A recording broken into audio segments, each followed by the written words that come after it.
Hey guys, so I just wanted to give a little review on this Milwaukee Roto Hammer. I probably got it about a couple years ago. I use it a lot. I use it, this tool is, you can use, it comes with a lot of these different pieces. But I use this one for trenching, and this one's good for cement. It'll do soft cement. It won't do hard cement because it is a small roto hammer. It's not a jackhammer. But I use this one for trenching if I'm going to be doing like sprinklers, the pipe under the ground, or if I'm pulling out tree stumps, I'll be digging around the tree stumps with it, pulling the dirt out of the way.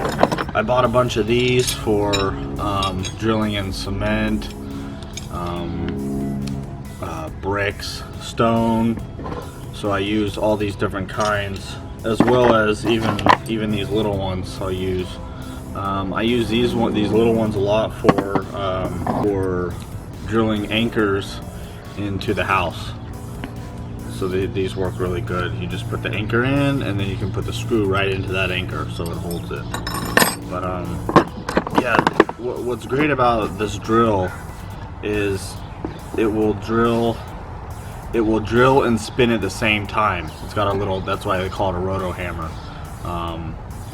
So you can hammer, just hammer like a jackhammer, or you switch it over and it'll drill and hammer at the same time, or just drill.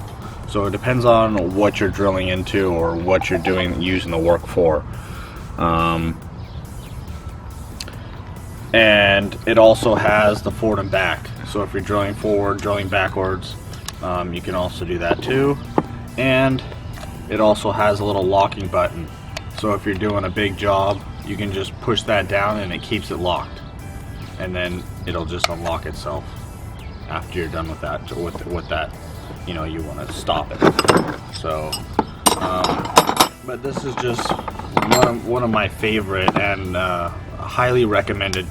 I mean, anybody can buy this.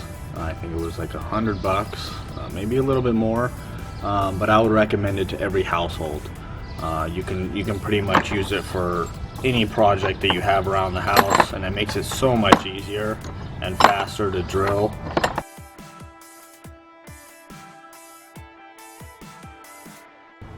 Not so much indoor stuff, but it's going to be outdoor stuff.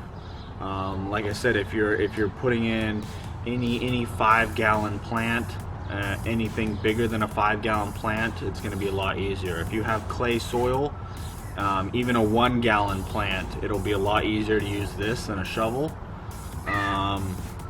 If you're planning on pouring your own cement or anything like that, you can use this to dig around the area that you're going to be doing it. If you want to put like an art piece or a picture up on the house or up on the cement walls, you can drill into the plaster with this and then put an anchor right into that.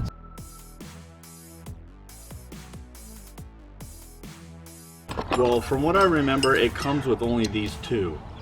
This one is meant for usually cement, and this one's meant for soil. This drill itself does not come with a larger bit for soil. You can get bigger drills that cost more money.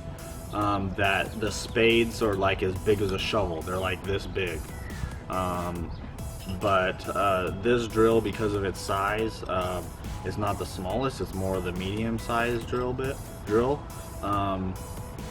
These two come with it. And these two, I would, obviously I would recommend these two because they get used a lot. This one, which is a quarter, I would definitely recommend a quarter or the 3/16 bit, because I use these ones a lot as well.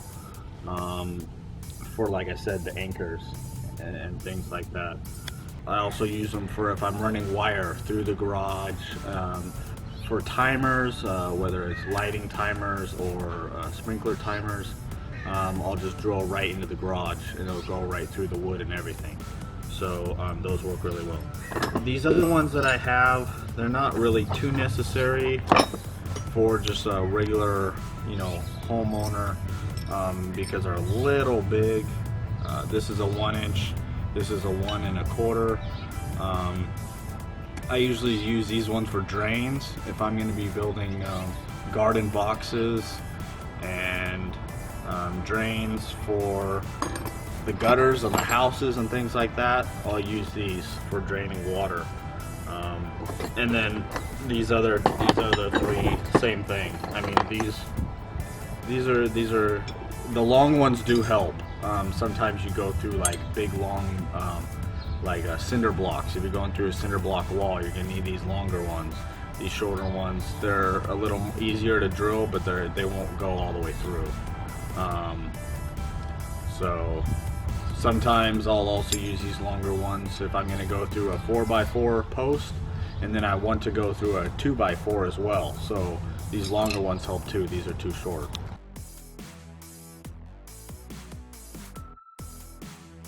These are the 4 that I would recommend.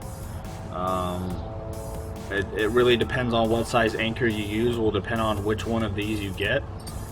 They're fairly cheap and they last a long time. I've never had to replace these. It's another thing about when you use a regular drill, a lot of these drill bits will either snap or they get dull really fast. These I have not had to replace them once since I got them. This one is 3/16. This one is 1/4. The only reason why I got these big ones is because the job recommended. I had to get it for the job, so that's why I got it. Otherwise, I wouldn't need those big ones. 5/8. 5/8 is a very popular one for anchors. If you're going to anchor things like 4x4 posts, I usually do 5/8, or you want to use a 1/2 inch. These two I'd recommend if you're going to be doing posts into the house, or posts into the ground or cement, because your anchors are going to be about this size. If you have any other questions, please leave comments. Just wanted to thank you for watching, and please subscribe.